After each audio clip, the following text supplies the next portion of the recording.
శ్రీమాత్రే నమ. జయ గురు దత్తాత్రేయ నమ.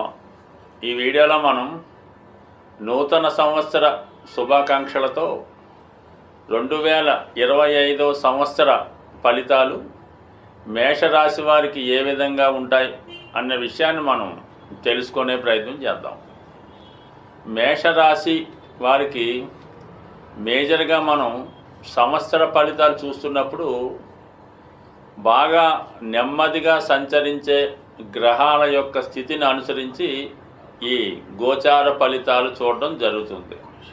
ముఖ్యంగా శని, గురువు, రాహు, కేతువులు ఈ సంవత్సర ఫలితాలని ఎక్కువగా ప్రభావితం చేయడం జరుగుతూ ఉంటుంది.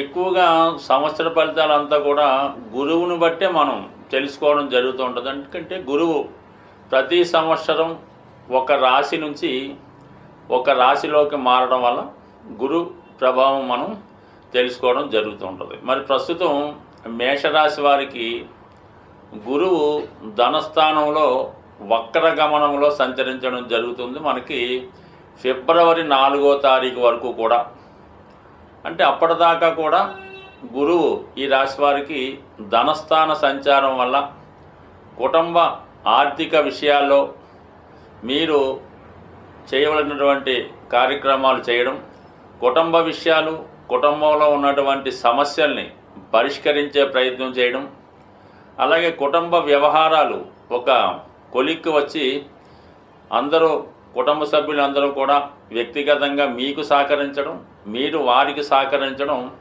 ఇంచుమించుగా మనకి జరుగుతూ ఉంది. అలాగే ఫిబ్రవరి 4 వరకు వక్రగమనంలో సంచరించడం వల్ల ఈ గురుగ్రహం మేషరాశి వారికి అత్యంత శుభగ్రహంగా మారడం జరుగుతుంటుంది. అంటే ఎప్పుడైతే మనకి వక్రగమనంలో ఉన్నాడో మేషరాశిలో ఉంటే ఏ ఫలితం ఇవ్వడం జరుగుతుందో ఆ ఫలితం కూడా ఇవ్వడం జరుగుతూ ఉంటుంది ఫిబ్రవరి 4 వరకు. అంటే జాతకుడు తన యొక్క సామర్థ్యాన్ని పెంచుకుంటాడు, ఎక్కడికి వెళ్ళినా కూడా అదృష్టకరంగా ఉంటుంది, తగిన గుర్తింపు, గౌరవం పొందుతూ ఉంటాడు, తన యొక్క బలహీనతల నుండి బయటపడి మంచి గౌరవం పొందుతూ 10 మందికి ఆదర్శపాయంగా ఉండే అవకాశం ఉంటుంది. ఇది ముఖ్యంగా విద్యార్థులకి, ఆధ్యాత్మిక వృత్తిలో ఉన్న వాళ్ళకి చాలా సహకరించే అవకాశం ఉంది. వ్యాపార రంగంలో ఉన్న వాళ్ళకి ఏమవుతుందంటే మీరు ఏమి చెప్తే అది మీ యొక్క కస్టమర్సు, మీ ఖాతాదారులు మీరు చెప్పింది నిజమని నమ్మి మీకు అనుకూలంగా వారు ఇన్వెస్ట్ చేయడం కానీ, మీకు ఆర్థిక సహకరించడం కానీ, మీ సంస్థల్లో భాగస్వాములుగా చేరడం కానీ జరుగుతూ ఉంటుంది. సో మొత్తం మీద జనవరి 14 తర్వాత గురువు రుజుమార్గంలోకి రావడం వల్ల అప్పటి నుంచి ఏంటంటే మీరు కొత్త ప్రయత్నాలు ప్రారంభించవచ్చు. అంటే మళ్ళీ ఏదన్నా కొత్తగా ధన సంపాదన నిమిత్తం కొత్తగా ఏమైనా వ్యాపారం ప్రారంభించాలనుకున్నా, లేదా కుటుంబ అభివృద్ధి కొరకు, కుటుంబ సభ్యుల అభివృద్ధి కొరకు, కుటుంబంలో మీ సంతానం యొక్క చదువు వాటి కొరకు కొత్తగా ప్రయత్నం చేసి వారి యొక్క అభివృద్ధికి కారణం అవడం జరుగుతుంటుంది. ముఖ్యంగా ఈ సమయంలో గతంలో ఏవైనా చిన్న చిన్న సమస్యలు వచ్చి ఆగిపోయినటువంటి వివాహాలు కానీ, శుభకార్యాలు కానీ, పుణ్య కార్యక్రమాలు కానీ జరిగే అవకాశం ఉంది. ముఖ్యంగా మీ పెద్దవారి నుంచి మీకు రావాల్సినటువంటి స్థిరాస్తి ఏమన్నా ఉంటే అది ఈ సమయంలో మీ పేరుకి మారడం జరిగే అవకాశం ఉంది. లేదంటే మీరు ఒక ఆధ్యాత్మిక గురువు ద్వారా కానీ, తండ్రి గారి ద్వారా కానీ మీ యొక్క వృత్తికి, మీ యొక్క ఉపాధికి తెలుసుకునే విధంగా కొన్ని రహస్యాలను కానీ, మీ కుటుంబం అనుసరిస్తున్నటువంటి కొన్ని రహస్యాలు మీకు తెలిసే అవకాశం ఉంటుంది. సాధారణంగా ఎలా ఉంటుందంటే కొన్ని కుటుంబాల్లో కొన్ని సీక్రెట్స్ ఉంటాయి.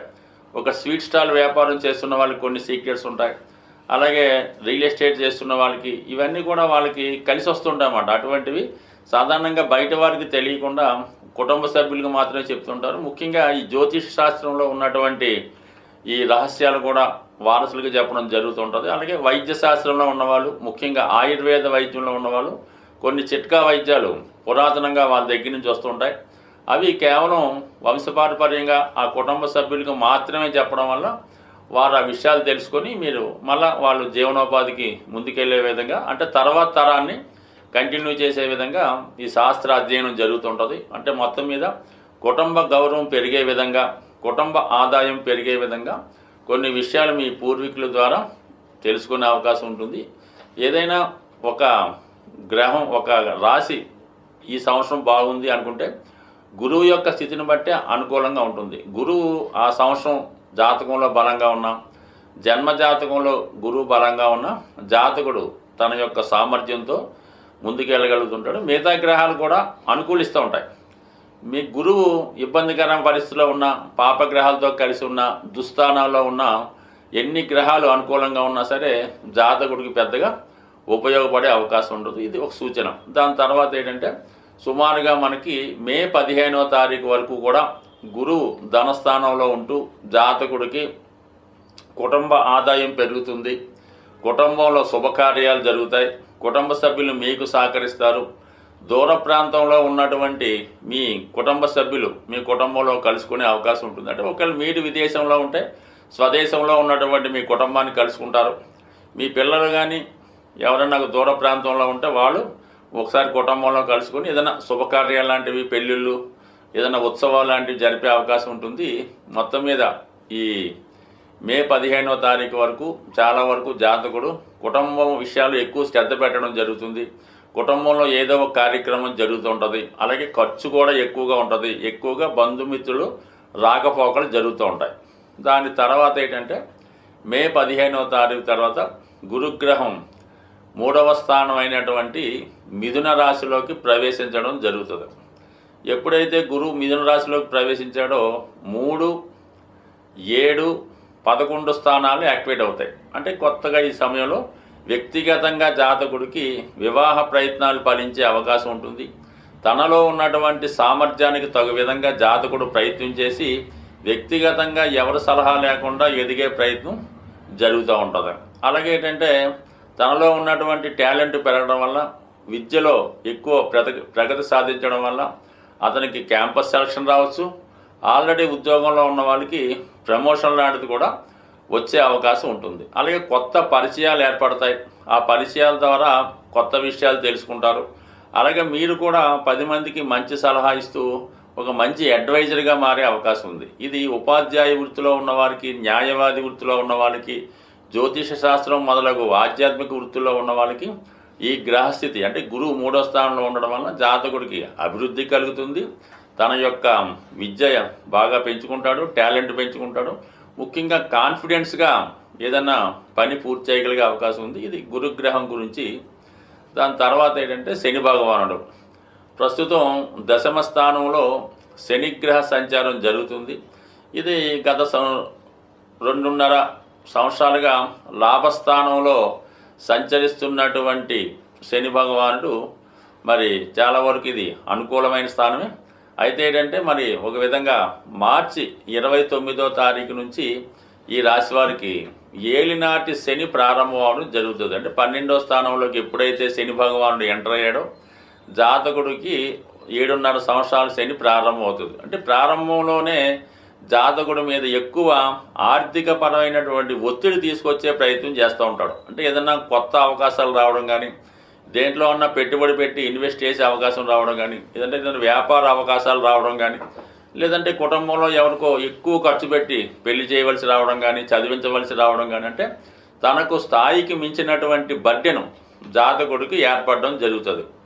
ఆ స్థాయికి మించిన బర్డెన్లో జాతకుడు తన వరకు తన దగ్గర ఉన్నటువంటి వనరులు, తన సామర్థ్యం వరకు దాన్ని ఫుల్ఫిల్ చేస్తే ఓకే, కానీ తన స్థాయికి మించి ఆ బర్డెన్లో ఇన్వాల్వ్ అయితే మాత్రం ఇప్పుడు ఏర్పడినటువంటి ఈ ఆర్థిక దుస్థితి అంటే మైనస్లో పడతాడు. ఇప్పుడు తనకి ఏదో గొప్ప ఇల్లు, ఏదో ఒక స్థిరాస్తి ఒక 10 కోట్లది తక్కువకు వస్తుందని చెప్పి తన దగ్గర ఉన్నా లేకపోయినా కమిట్మెంట్ అవ్వడం జరుగుతూ ఉంటుంది. ఒక వాడి స్థాయి నుంచి 2 కోట్లకో 3 కోట్లకో ఇన్వాల్వ్మెంట్ అవుతాడు. వాడి దగ్గర ఒక 50 లక్షలు మాత్రమే ఉంటుంది. అక్కడ నుంచి చాలా స్ట్రగుల్ పడుతూ రకరకాలుగా ధనాన్ని తీసుకొచ్చి దాన్ని ఫుల్ఫిల్ చేయడం జరుగుద్ది. అయితే టెంపరీగా పని పూర్తవుతుంది. ఫ్యూచర్లో దానివల్ల లాభము పొందుతారు. అయితే టెక్నికల్గా ఇప్పుడు ఏర్పడినటువంటి ఈ డెఫిసిట్ అంటే ఫైనాన్స్ డెఫిసిట్ జాతకుడిని ఇంచుమించుగా 7.5 సంవత్సరాల దాకా అది ఇబ్బంది పెడుతూనే ఉంటుంది.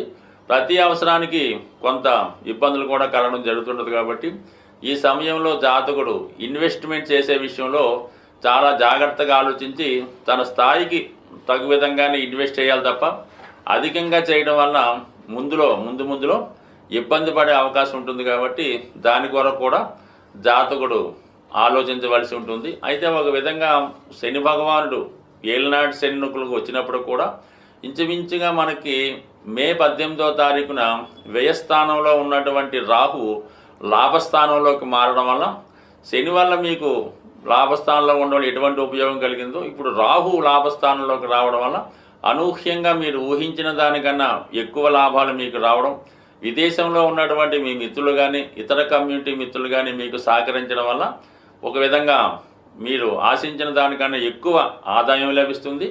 ఎక్కువ ఆదాయం అలాగే ఎక్కువ లాభం కూడా కలిగే అవకాశం ఉంటుంది. బట్ ఏదైనా ప్లానింగ్ అన్నది తప్పనిసరిగా వేసుకుంటేనే కొంతవరకు మంచిది. అంటే రాహు సడన్గా ఒకసారి గెయిన్ ఎక్కువగా ఇస్తుంటాడు, ఒకసారి స్టక్ చేస్తుంటాడు, ఒకసారి పోగొట్టడానికి కూడా ప్రయత్నం చేస్తుంటాడు. అంటే రాహుని ఎప్పుడూ నమ్మనానికి లేదు. కాబట్టి అయితే అవసరానికి మాత్రం ఎవరో ఒకరు సహకరిస్తారు. బట్ కానీ 12వ స్థానంలో ఉన్నటువంటి శని ఈ 2025వ సంవత్సరం మార్చి 29వ తారీఖు నుంచి జాతకుడు జాగ్రత్తగా ఉండవలసినటువంటి విషయం. అలాగే జాతకుడు మరి శని గ్రహ అనుగ్రహం కోసం తప్పనిసరిగా గ్రహ శాంతి చేసుకోవాల్సి ఉంటుంది. అంటే శనికి సంబంధించిన వరకు శివుడికి అభిషేకం చేయించుకోవడం, ప్రతి శనివారం హనుమాన్ టెంపుల్కి వెళ్ళడం, హనుమాన్ చాలీసా పారాయణ చేయడం, నిజాయితీగా ఉండడం, సింపుల్గా జీవించడం, ఇవి చేయడం వల్ల జాతకుడు తన యొక్క ఇబ్బందుల నుంచి బయటపడే అవకాశం ఉంటుంది. స్వస్తి.